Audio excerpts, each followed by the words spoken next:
Sebelumnya, Mahkamah Konstitusi menolak gugatan sengketa hasil Pilpres 2024 yang diajukan pasangan Capres-Cawapres Anies Baswedan Muhaimin Iskandar dan juga Ganjar Pranowo Mahfud MD.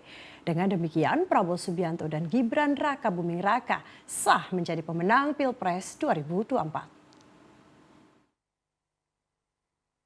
Mahkamah Konstitusi menolak permohonan sengketa hasil pemilihan presiden dan wakil presiden 2024.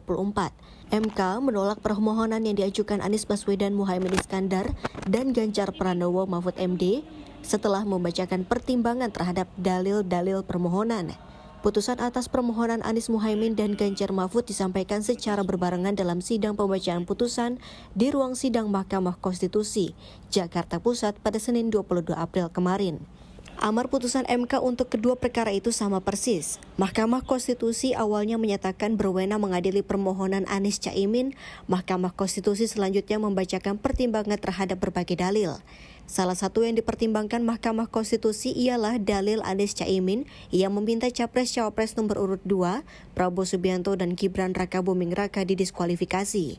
Menurut MK, dalil yang disampaikan Anies Caimin tersebut tidak beralasan menurut hukum. Amar putusan mengadili dalam eksepsi, menolak eksepsi termohon dan pihak terkait untuk seluruhnya. Dalam pokok permohonan, menolak permohonan pemohon untuk seluruhnya.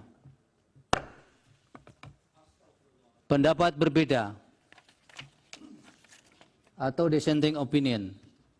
Terhadap putusan Mahkamah Konstitusi aku terdapat pendapat berbeda atau dissenting opinion dari 3 orang hakim konstitusi, yaitu Hakim Konstitusi Saldi Isra, Hakim Konstitusi Eni Nurbaningsih, dan Hakim Konstitusi Arif Hidayat sebagai berikut. Mahkamah Konstitusi juga menyatakan KPU selaku termohon telah melakukan langkah-langkah sesuai aturan dalam menindaklanjuti putusan Mahkamah Konstitusi yang mengubah syarat pendaftaran calon presiden dan calon wakil presiden.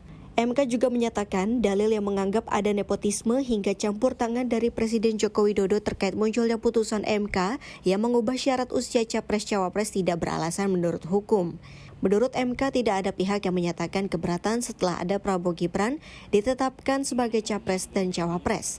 MK juga menyatakan tidak ada bukti bentuk campur tangan Jokowi yang disampaikan Anies Caimin dalam permohonannya dengan raihan suara Prabowo Gibran.